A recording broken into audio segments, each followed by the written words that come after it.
Era el 10 de abril de 1912. Una multitud se reunió en el puerto de Southampton. El Titanic, enorme y brillante bajo la luz de la mañana, estaba listo. Era el barco más lujoso y moderno de su época.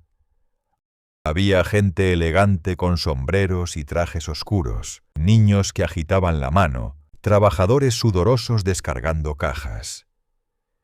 El ambiente era alegre. Todos sentían que iban a vivir una aventura excepcional. A bordo, más de 2.000 pasajeros y miembros de la tripulación ocupaban sus lugares. Algunos eran ricos y famosos, como Lady Margaret, que admiraba el hall de la escalera principal. Observó los paneles de madera, la lámpara de cristal, y dijo a su hija Emma: «Es como un palacio flotante». Emma, emocionada, respondía: «Nunca imaginé que algo así pudiera existir». Bajo la gran escalera, pasajeros de segunda y tercera clase exploraban sus camarotes. Para ellos, viajar a América era un sueño. Erik, un joven noruego, compartía su litera con 3 hombres. Se miraban con una mezcla de nerviosismo y esperanza. «Mañana empezamos una nueva vida», pensaba Erik en silencio. El barco era un mundo entero, separado por cubiertas y normas. En la cubierta superior, la gente paseaba entre bancos y flores, saboreando el aire frío. Los camareros servían té y pasteles. Los niños corrían, los músicos practicaban en el salón y los oficiales supervisaban los preparativos. A mediodía sonó la sirena. El Titanic partió lentamente del puerto.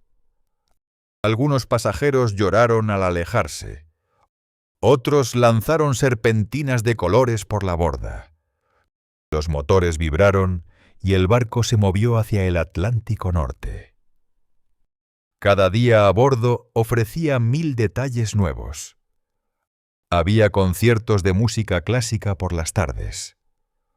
Los hombres ricos jugaban al póker en el salón de fumadores. Las damas se reunían en la biblioteca o el invernadero, charlando sobre modas y futuros proyectos. En tercera clase organizaban fiestas sencillas. Se reía, se cantaba y muchos se sentían unidos por la esperanza. La tripulación trabajaba sin descanso. Mantenía los pasillos limpios y los platos brillantes. Los fogoneros, cubiertos de hollín, alimentaban las calderas con toneladas de carbón.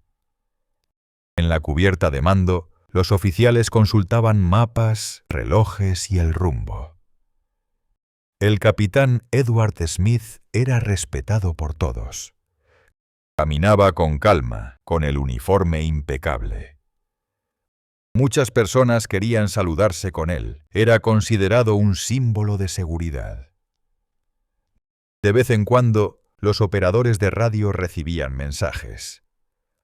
Algunos avisaban de grandes bloques de hielo en la zona. La noche del 12 de abril, Jack, uno de los marineros, leyó en voz baja una nota recién recibida. Icebergs avistados al norte. Se la pasó a su superior, quien la guardó con otras notificaciones. Jack preguntó: «¿Es peligroso?». El hombre contestó: «No, seguimos a buena velocidad, el Titanic es seguro». La confianza flotaba en el ambiente. Nadie pensaba en peligros mayores.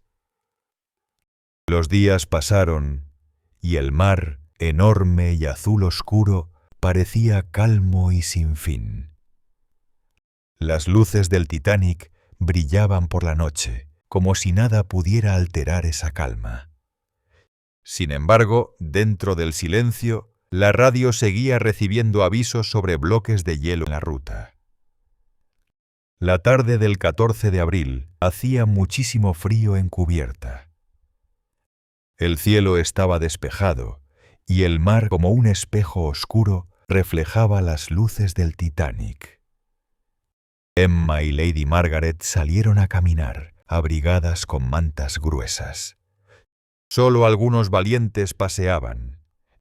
El aire era tan gélido que sus mejillas se pusieron rojas. «Nunca sentí un frío igual, mamá», murmuró Emma entre dientes. Lady Margaret sonrió. «Vayamos dentro, querida». Sin embargo, se detuvieron un momento, admirando la tranquilidad del océano. Mientras tanto, en los pasillos de tercera clase, Eric jugaba a las cartas con un compañero irlandés. Todos reían cuando uno de los hombres fingió que perdía su última moneda. El ambiente era sencillo, pero lleno de calor humano. Por un instante, el ruido de un motor fuerte interrumpió sus bromas. Nadie le dio mayor importancia. En el puente, el oficial Moody usaba unos binoculares y miraba hacia el frente. Los vigías, Frederick y Reginald, estaban arriba en el puesto más alto. Luchaban contra el sueño y el frío, abrigados con bufandas. Uno de ellos frotaba las manos para entrar en calor. El reloj marcaba casi medianoche cuando Frederick murmuró: «Reginald, ¿ves eso? Es una sombra, parece hielo».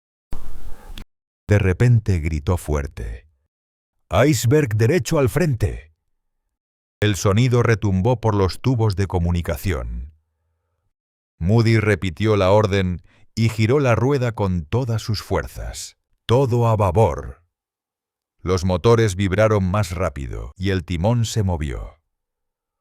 Por un momento pareció que el barco iba a esquivar la montaña de hielo. Pero el Titanic era enorme y pesado. Un sonido áspero recorrió el costado del barco. El hielo rasgó la parte baja, justo bajo el nivel del agua. No fue un golpe seco, sino una larga herida que se sintió en varios compartimentos.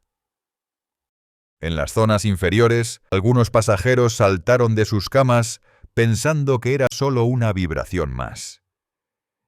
Eric sintió el temblor y preguntó: «¿Qué sucede?». Un marinero pasó corriendo por el pasillo sin responder. En la sala de máquinas, el agua comenzó a entrar por la parte dañada. Los fogoneros miraron el charco crecer y se miraron aterrados. Nadie pensaba que el Titanic pudiera tener un accidente así. Uno gritó: «¡Cierren las puertas estancas!». Todos realizaron las maniobras, pero el agua avanzaba con rapidez. El capitán Smith fue avisado y subió al puente. Su rostro tranquilo cambió. Escuchó los informes con atención. Los ingenieros afirmaban: «5 compartimentos estancos están inundados, señor». Smith tardó solo un momento en comprender la gravedad. Miró a su alrededor y respiró hondo. «Preparen los botes salvavidas», ordenó con una voz firme, tratando de no transmitir pánico.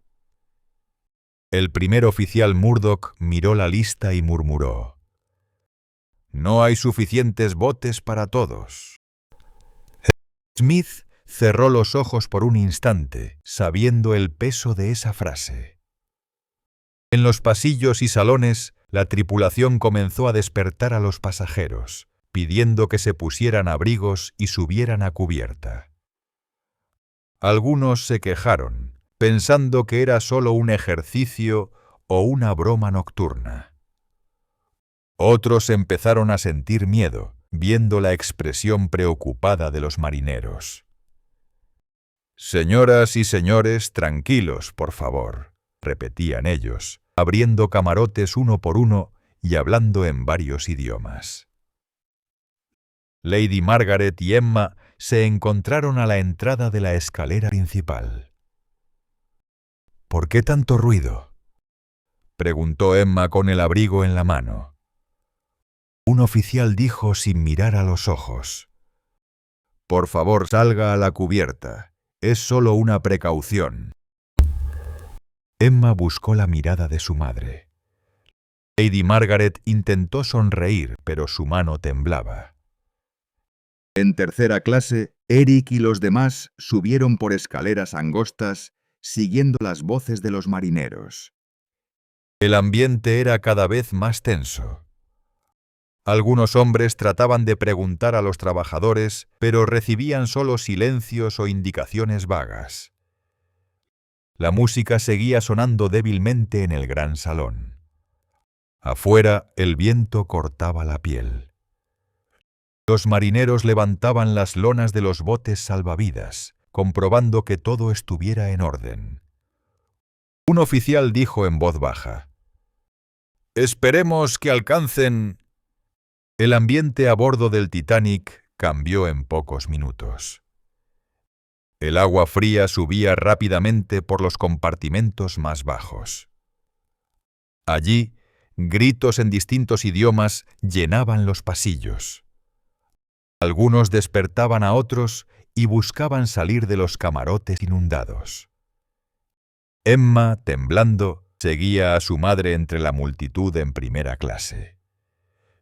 Vieron a oficiales de uniforme que intentaban ordenar la evacuación.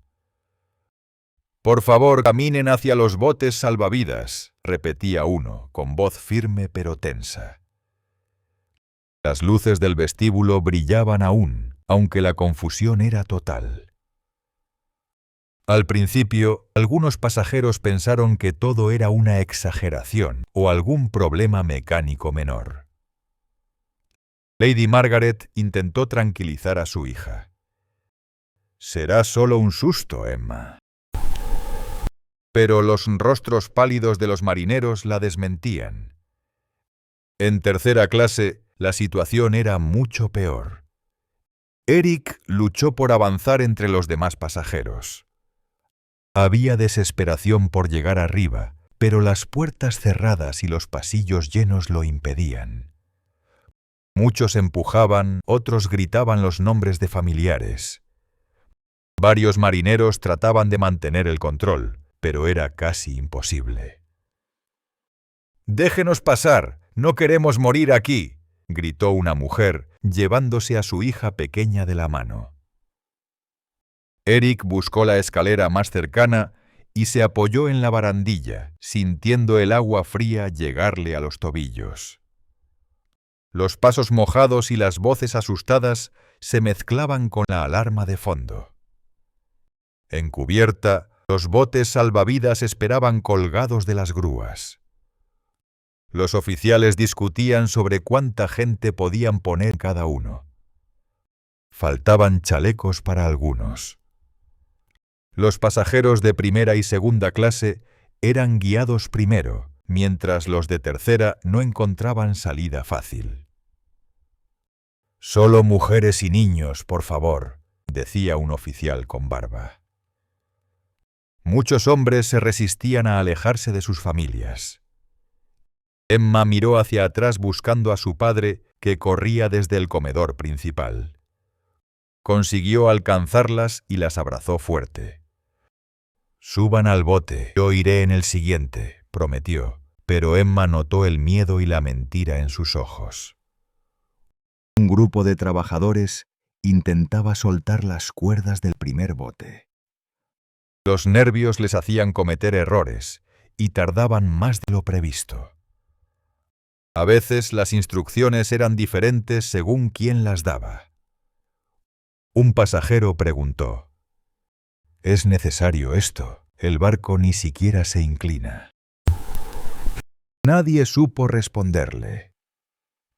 Desde el puente, el capitán Smith y los oficiales lanzaban mensajes de socorro por el telégrafo. «Aquí Titanic. Venimos de Southampton. Nos hundimos por colisión con iceberg. Acudan en nuestro auxilio», repetían, esperando respuesta. Después de varias llamadas, una voz respondió desde el Carpathia, un barco cercano. Acudían en su ayuda. Pero estaba muy lejos. En los salones de lujo, aún algunos músicos tocaban suavemente, intentando calmar los ánimos. Pero el miedo era cada vez más evidente. Las mujeres abrazaban a sus hijos, y los hombres miraban las luces del mar buscando señales salvadoras. En los compartimentos bajos, el agua ya llegaba a las rodillas. Eric sentía un frío insoportable mientras empujaba para avanzar. La multitud presionaba hacia arriba. Algunos se desesperaban y gritaban en lenguas diferentes, sin encontrar salida clara. Muchos quedaron atrapados detrás de puertas cerradas. Un marinero forzaba a gritos. «¡Por aquí, rápido, no hay tiempo!». Pero el corredor era angosto y se llenaba de gente. Arriba, más botes tocaban el agua por fin, pero algunos salían medio vacíos por la confusión. Uno de los oficiales apuntó una pistola al aire y gritó: «Mantengan la calma, nadie va a morir porque corra».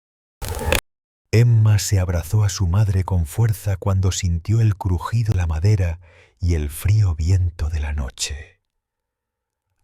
A las 2:18, el Titanic seguía hundiéndose en la oscura noche. Los que quedaban en cubierta miraban el agua helada debajo.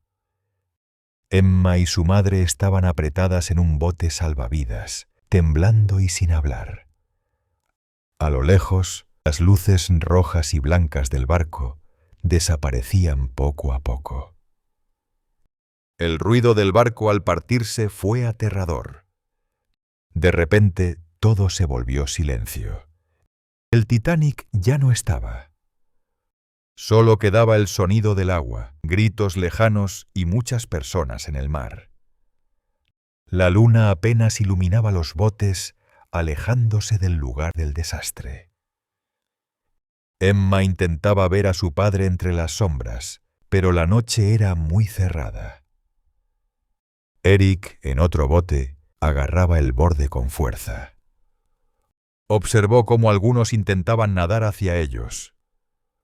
Una mujer gritó pidiendo ayuda, pero el oficial en su bote dijo: «No podemos acercarnos más, el bote puede volcar». El frío era insoportable. Algunas personas murieron congeladas en el agua, otras simplemente desaparecieron. El grupo en el bote de Emma intentaba mantenerse unido para no caer. Un hombre tosía y una niña sollozaba. Nadie sabía si alguien vendría a rescatarlos. Emma tenía los labios morados por el frío, pero no podía dormir. Solo pensaba en su padre y en la casa que habían dejado atrás. Pasaron horas interminables. El mar parecía inmenso y cada minuto se hacía más largo. De repente, una luz brillante apareció en el horizonte. Era un barco. Todos miraron, algunos lloraron de alivio. «¡Miren, es el Carpathia!», gritó el marinero. Lentamente, el barco se acercó y empezó a recoger a los supervivientes. Subir al Carpathia fue difícil, el cansancio hacía todo más complicado. Pero por fin, Emma y su madre estuvieron a salvo en la cubierta caliente. Allí había mantas y té caliente.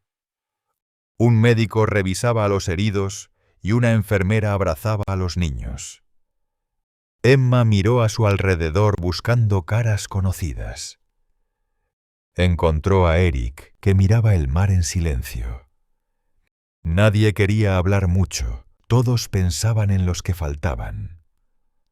Las noticias del naufragio llegaron rápido a todo el mundo.